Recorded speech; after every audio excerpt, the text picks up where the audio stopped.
Hello, I'm Mr. Gaston and this is the Conspiracy Cafe. The Conspiracy Cafe is an offshoot of my conspiracy theories courses. In my conspiracy theories courses, I teach students research techniques, media literacy skills, and most importantly, critical thinking skills. The Conspiracy Cafe segment you're about to see is designed to be the start of a conversation about a student-chosen conspiracy theory or unsolved mystery. These conversations are a safe place where students can apply some of the techniques and skills that they learn in class. If you would like to be a guest on the Conspiracy Cafe to talk about your favorite conspiracy theory or unsolved mystery, send me an email. We'd love to have you. Hello, my guest today is Gianna, and we are going to be talking about the death of Jeff Buckley. Welcome to the Conspiracy Cafe. Thank you. All right, so tell everybody out there, who is Jeff Buckley? Jeff Buckley was a alt-rock singer in the 90s. Okay. Late 90s. Okay. And would anybody, what was he famous for? Does anybody know? He was very famous for his cover of Hallelujah. That's something he's commonly known for. And also his album Grace, but specifically the song Lover, You Should Have Come Over. So tell everybody out there, what's it about his death? How young was he? What are some of the conspiracy theories? What was your question, that you looked into? The question that I looked into is if his death was really an accident. He was 30 when he died, and it was kind of just a really random thing that happened, and there was kind of no context, really. Okay. So tell me, what happened? He's 30 years old, and what happened to him? It was May 29th of 1997, and him and his roadie, Keith Fody, were going to they had recently moved to be able to record his second album. Okay. And then they couldn't find the recording studio, so they just kind of pulled over at the Wolf River, which is a specific part of the Memphis River. Okay. And then they were just messing around on their guitars and singing and stuff like that.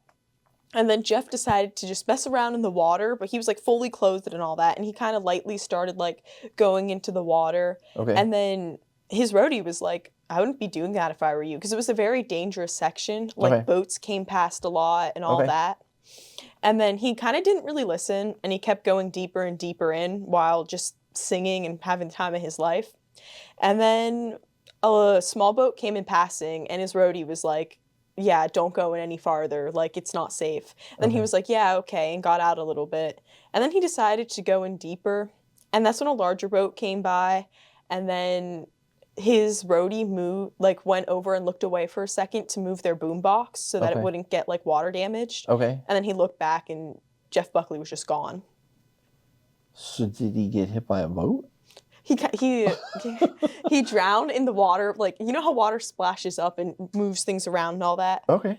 That's apparently how he died, from okay in the heavy waters. Okay. Did they find his body? They found his body 7 days later.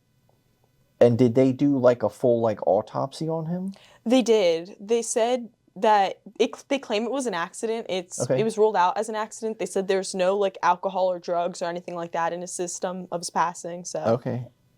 As I'm just trying to put myself in the mind of a 30-year-old. Hey, I'm driving and I'm supposed to be at this studio to record an album, and because we can't find the studio, hey, let's just pull over and play music and go swimming in a river.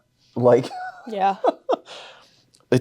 I find it hard to believe that drugs were not involved in that decision. But all right, so they found his body, no drugs in his system, no alcohol in his system. This guy just wanted to go swimming in a river, and he ultimately ended up dying.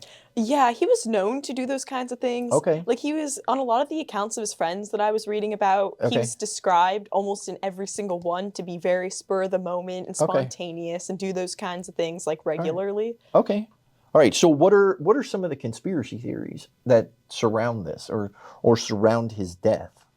The main one that I obviously looked into is if it was a suicide. So let me get this straight. So he just puts out a very popular album, and then as we're reaping the fame from this, we just can't take all that fame and we need to go drown ourselves in a river? Yeah, there were accounts. Okay. That's not a very deep theory, is what I'm getting at. Well, a lot of the things that I saw that pointed into it being a suicide was he was doing a lot of reckless things before he died, like more reckless than usual. Okay. His ex said that he'd recently called her and was saying how he couldn't really take the pressure, the fame anymore, how he was starting to get really overwhelmed. Okay. And he was just kind of doing things he wouldn't normally do and those kinds of things like a couple weeks before his passing. No, I get it. And then if you look at the track record of not track record because this guy, I guess, would have been first. This happened when?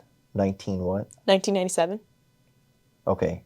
I don't know when Kurt Cobain, but like Chester, from Linkin Park and those, they allegedly, committed suicide for those same reasons. So I guess that would make some sense, not being able to deal with the fame.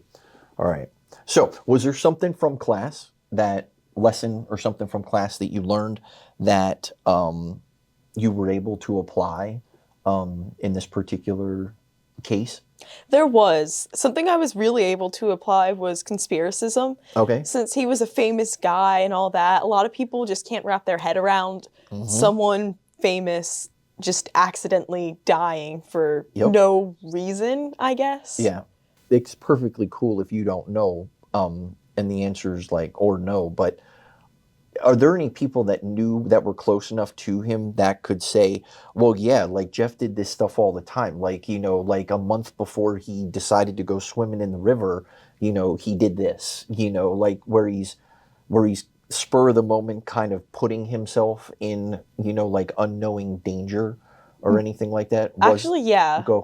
Do you have an example or? Not a specific example of an action, but I know his one ex, Rebecca Moore. There are a lot of accounts on her part about things that he'd do and things that he'd say that kind of were very reckless and out there. All right, cool. The Conspiracy Cafe Project podcasts are being brought to you by the Conspiracy Coffee Company and Bakery, located in Mansfield, Pennsylvania. The Conspiracy Coffee Company and Bakery is a cafe with a friendly staff serving breakfast and lunch daily. The Conspiracy Coffee Company and Bakery also offers their own specialty grade coffee roasted on site. Coffee can be purchased by the bag or cup, hot or iced. The Conspiracy Coffee Company and Bakery is located at 11 West Wellsboro Street in Mansfield, PA, and on Facebook by searching Conspiracy Coffee Company in the search bar.